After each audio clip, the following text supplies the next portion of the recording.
এখানে অনেকের বাচ্চা মারা গেছে, আছে না?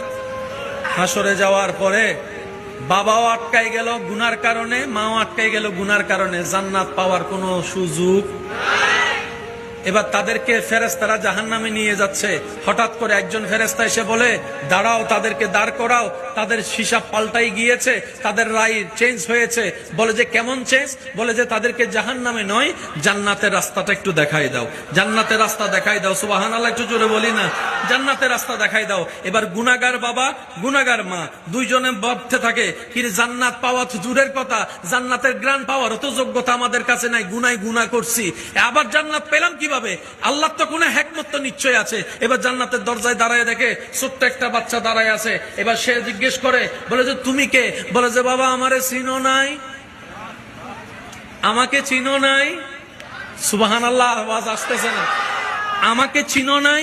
বাবা মা বলে যে না, আমি তো তোমাকে চিনছি না, তুমি কে?